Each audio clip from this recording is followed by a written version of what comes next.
আমার প্রিয় ও স্নেহের 2024 সালের নতুন বছরের ষষ্ঠ শ্রেণীর ছাত্রছাত্রী বন্ধুরা, আশা করি তোমার সবাই ভালো আছো। আজ আমরা যে বিষয়টি নিয়ে আলোচনা করব ষষ্ঠ শ্রেণীর থার্ড সামেটিভ অর্থাৎ ফাইনাল পরীক্ষার ভূগোলের কোশ্চেন পেপার নিয়ে। দেখো সরাসরি স্ক্রিনে তোমরা ষষ্ঠ শ্রেণীর থার্ড সামেটিভ অর্থাৎ ফাইনাল পরীক্ষার ভূগোলের কোশ্চেন পেপারটা দেখতে পাচ্ছ। ফুল মার্কস তোমাদের রয়েছে 70 আর সময় তোমাদের রয়েছে 2 ঘন্টা 30 মিনিট। একে থেকে রয়েছে সঠিক উত্তরটি বেছে নাও, যে কোনো 18টি, প্রতিটি গোষ্ঠী মানে 1 করে 1 × 18 = 18। পৃথিবীতে দিনরাত্রির পরিবর্তনের কারণ পৃথিবী নিজ অক্ষের ওপর ঘুরছে, পৃথিবী সূর্যের চারিদিকে ঘুরছে, পৃথিবীর আকৃতি গোলাকার, পৃথিবীর ভূবৃত্তাকার কক্ষপথ, তবে পৃথিবী নিজ অক্ষের ওপর ঘুরছে। সম্পূর্ণ মেঘলা আকাশের মেঘাচ্ছন্নতা 25%, 75%, 100% না 50%, তবে 100%। প্রশ্ন, বায়ুর গতিমাপক যন্ত্রের নাম ব্যারোমিটার, অ্যানিমোমিটার, বাত পতাকা না হাইগ্রোমিটার? উত্তর হবে অ্যানিমোমিটার। প্রশ্ন, পৃথিবীর কক্ষপথের দৈর্ঘ্য প্রায় 92 কোটি কিমি, প্রায় 94 কোটি কিমি, প্রায় 96 কোটি কিমি, প্রায় 98 কোটি কিমি? উত্তর হবে প্রায় 96 কোটি কিমি। প্রশ্ন, ব্রাজিলের ওপর দিয়ে নিরক্ষরেখা, মকরক্রান্তি রেখা, দ্রাঘিমা রেখা না কর্কটক্রান্তি রেখা প্রসারিত হয়েছে? উত্তর হবে মকরক্রান্তি রেখা। সূর্যের আপাত বার্ষিক গতিপথকে রবিমার্গ, ছায়াপথ, কক্ষপথ না অক্ষ বলে? উত্তর হবে রবিমার্গ বলে।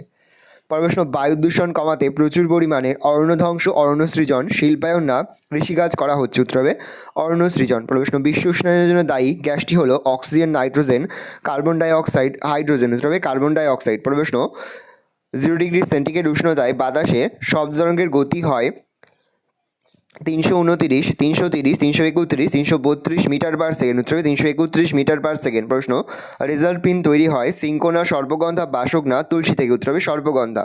সো গঙ্গা নদীর তীরে যে শহর গড়ে উঠেছে তা হলো মুম্বাই, কলকাতা, গুয়াহাটি না ভাদোদরা? উত্তর হবে কলকাতা। প্রশ্ন, ভারতের বৃহত্তম শহরটি হলো কলকাতা, রাজস্থান, মুম্বাই না দিল্লি? উত্তর হবে মুম্বাই। প্রশ্ন, পদ্মা ও যমুনা নদীর মিলিত প্রবাহের নাম মেঘনা, হুগলি, তিস্তা না তোরসা? উত্তর হবে মেঘনা। পরের প্রশ্ন, মৌসুমী কথাটি কোন শব্দ থেকে এসেছে? আরবি, ফার্সি, পার্সি না পর্তুগিজ? উত্তর হবে আরবি। তো পার্বত্য অঞ্চলের হিউমাসযুক্ত ঢালু জমি ধান, তুলো, গম, চা চাষে উপযুক্ত? হবে চা চাষে উপযুক্ত।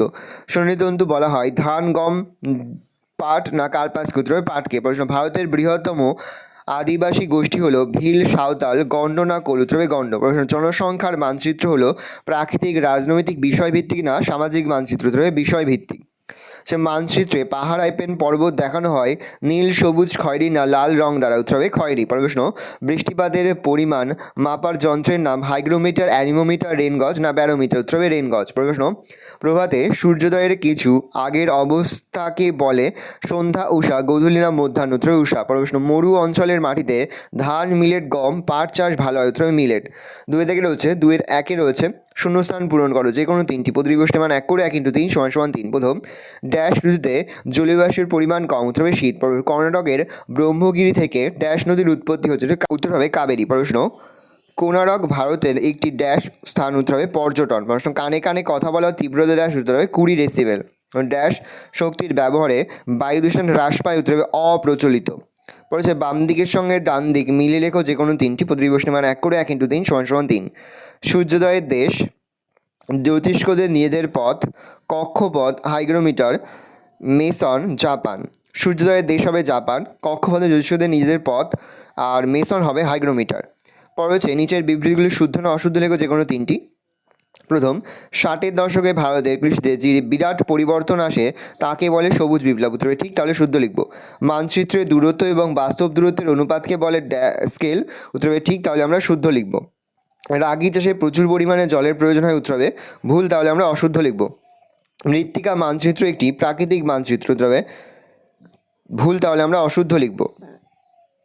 26 জানুয়ারি দিনটিকে বলা হয় সাধারণতন্ত্র দিবস? উত্তর হবে ঠিক, তাহলে আমরা শুদ্ধ লিখব।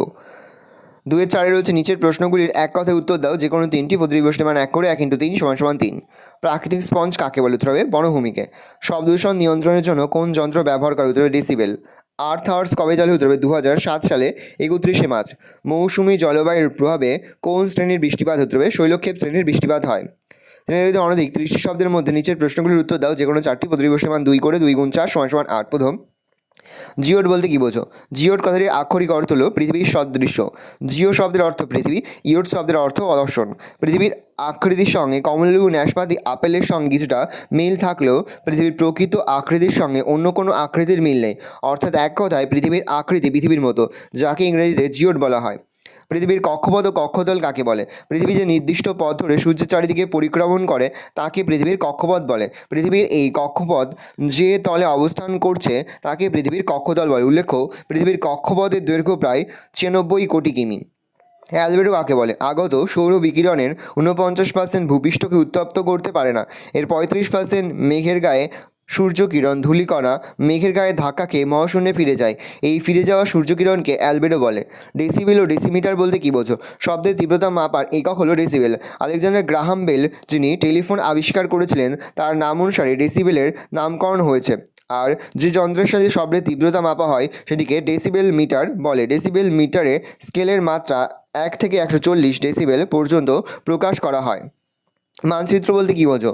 বৃহৎ পরিসরে কোনো স্থানকে ক্ষুদ্র আকারে একটি নির্দিষ্ট স্কেল, দিক, অক্ষরেখা, দ্রাঘিমা রেখা এবং প্রচলিত প্রতীক চিহ্নের মাধ্যমে একটি কাগজের উপর চিত্রিত করা হয়। এভাবে অঙ্কিত চিত্রকে মানচিত্র বলে। ভারতকে নদীমাতৃক ও কৃষিভিত্তিক দেশ বলা হয় কেন? ভারতে অনেক ছোট বড় নদী দেশের বিভিন্ন প্রান্ত থেকে প্রবাহিত হয়েছে, যা এখানকার মানুষের জনজীবন, কৃষি, শিল্প, যোগাযোগ ব্যবস্থা, জলবিদ্যুৎ উৎপাদন প্রভৃতি ক্ষেত্রে গুরুত্বপূর্ণ প্রভাব বিস্তার করেছে।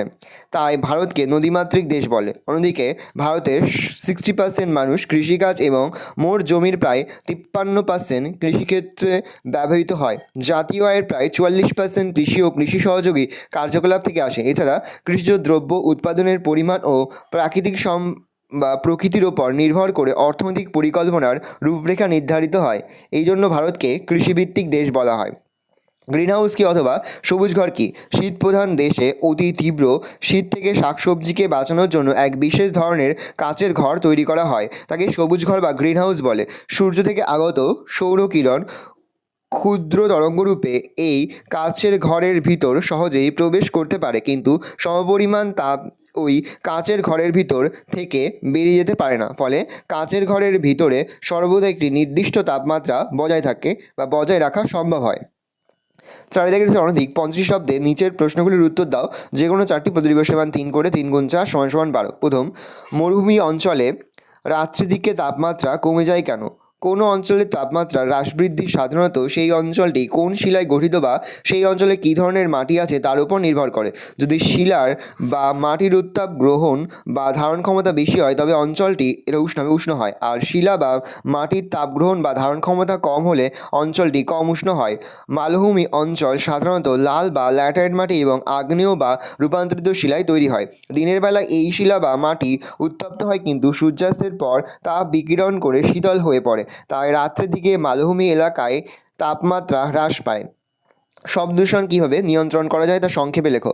শব্দদূষণ নিয়ন্ত্রণের উপায়গুলি হলো: 1. ক্ষতিকারক শব্দ উৎসগুলিকে নিয়ন্ত্রণ করা দরকার। 2. শব্দবাজি ব্যবহার নিষিদ্ধ করা। 3. পথের রাস্তার দুপাশে প্রচুর পরিমাণে বৃক্ষরোপণ করতে হবে। 4. নিঃশব্দ অঞ্চল সুরক্ষিত রাখতে হবে। 5. উন্নত মানের সাইলেন্সার ব্যবহার করা উচিত। 6. ব্যক্তিগত গাড়ির হর্ন নিয়ন্ত্রণ করা উচিত। 7. কানে শব্দ নিরোধক যন্ত্র ব্যবহার। 8. সাউন্ড বক্স, ডিজে, মাইককে নিয়ন্ত্রণ করা দরকার। 9. ব্যক্তিগত ও পারিবারিক অনুষ্ঠানে শব্দবিধি অনুসরণ করা উচিত। 10. মিষ্টি ও মৃদু শব্দ উৎপাদনকারী আধুনিক প্রযুক্তির ইঞ্জিন ব্যবহার করতে হবে। 11. ঘরের দেওয়ালে পুরু কাচ ও পাথর ব্যবহার করতে হবে। 12. মোটরযান আইন কঠোরভাবে মেনে চলতে হবে। 13. সড়কপথ প্রশস্ত ও পথ নির্দেশক চিহ্ন ব্যবহার করতে হবে। 14. সর্বোপরি শব্দদূষণ সম্পর্কিত কেন্দ্রীয় আইন কঠোরভাবে প্রয়োগ করা। পরের প্রশ্ন, বায়ু দূষণের ফলাফলগুলি উল্লেখ করো। বায়ু দূষণের ফলাফলগুলি হলো: 1. বায়ুমণ্ডলের গড় উষ্ণতা বৃদ্ধি। 2.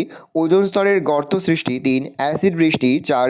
ধোঁয়াশা সৃষ্টি। 5. সর্দি, কাশি, হাঁচি, শ্বাসকষ্টের প্রকোপ বৃদ্ধি পায়। 6. কীটপতঙ্গের জীবাণুর সংখ্যা বৃদ্ধি। 7. কৃষিজ ফসলের উৎপাদন কমে যায়। 8. গ্রিনহাউস গ্যাসের আধিক্য হয়, ফলে পরিবেশে উষ্ণতা বাড়ে। 9. স্বাভাবিক উদ্ভিদের বৃদ্ধি হ্রাস পায়, গাছের ক্লোরোসিস ও নেক্রোসিসের প্রভাব বৃদ্ধি। 10.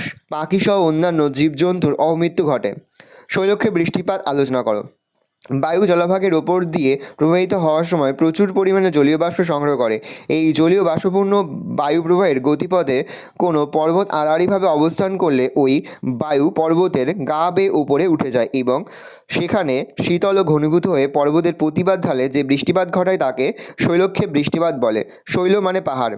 ওই বায়ু যখন পর্বত অতিক্রম করে বিপরীত দিকে অর্থাৎ অনুবাদ ঢালে পৌঁছায় তখন তাতে জলীয় বাষ্প কমে যাওয়ার জন্য বৃষ্টিপাত বিশেষ হয় না। এইরূপ স্বল্প বা প্রায় বৃষ্টিহীন অঞ্চলকে বৃষ্টিছায়া অঞ্চল বলে। ভারতের হিমালয় পার্বত্য অঞ্চল ও সংলগ্ন অংশে শৈলক্ষে বৃষ্টিপাত হয়।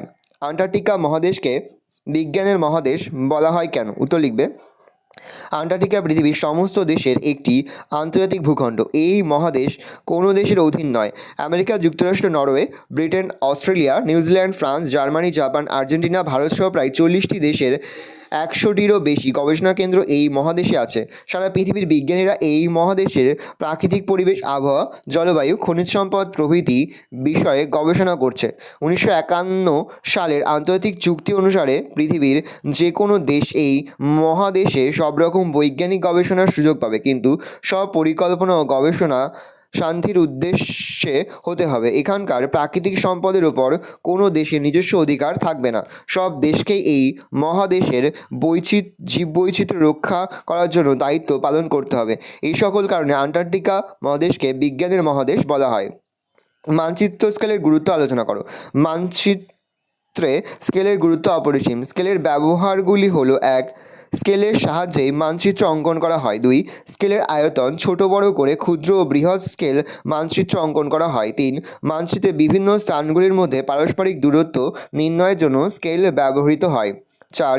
স্কেলের সাহায্যে মানচিত্রের দুটি স্থানের দূরত্ব এবং ভূপৃষ্ঠের এই দুটি স্কেলের মধ্যে দূরত্ব সম্পর্কে ধারণা করা যায়। 5. মানচিত্রে অঙ্কিত নদী, রাস্তা, রেললাইন প্রভৃতি দৈর্ঘ্য স্কেলের সাহায্যেই মাপা হয়।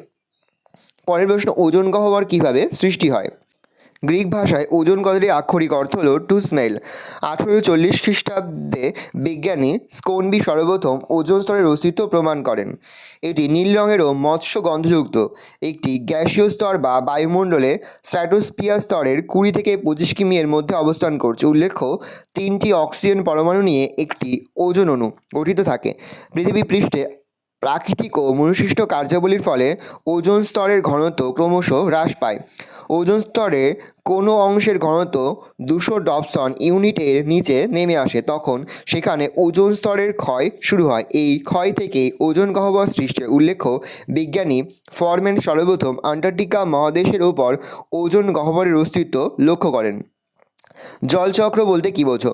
জল যে সবসময় তরল পদার্থ হিসাবে পৃথিবীতে পাওয়া যায় এমন নয়। কখনো মেঘ, কখনো জমাট বাঁধা বরফ, কখনো জলীয় বাষ্প, কখনো বৃষ্টি, শিলাবৃষ্টি, আবার কখনো তুষারপাত, শিশির, স্লিট, এইরকম বিভিন্ন রূপেই জল আছে। তাই কঠিন থেকে তরল, তরল থেকে গ্যাসীয় বা গ্যাসীয় থেকে তরলে পরিণত হয়ে চক্রাকার আবর্তনের মাধ্যমে পৃথিবীতে জলের পরিমাণ অটুট থাকে। এই প্রক্রিয়াকে জলচক্র বলে।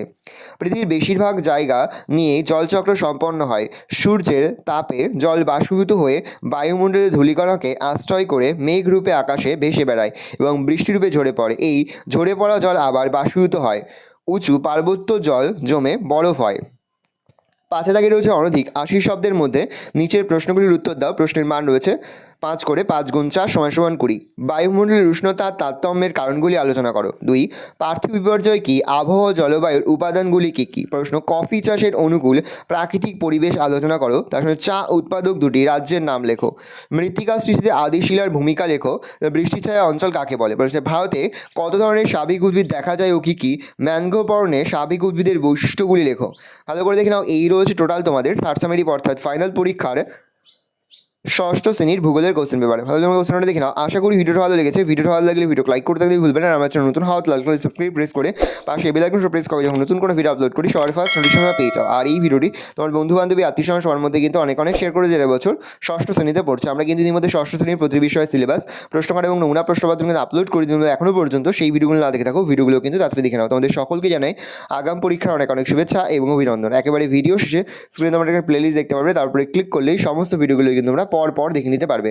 কোনো প্রশ্নের উত্তর লিখতে বা বুঝতে যদি কোনো রকম অসুবিধা হয় তাহলে কিন্তু নির্দ্বিধায় কমেন্ট সেকশনে কমেন্ট করে যাওয়াতে একদমই ভুলবে না। তাহলে তোমরা কোশ্চেনটা দেখে নাও।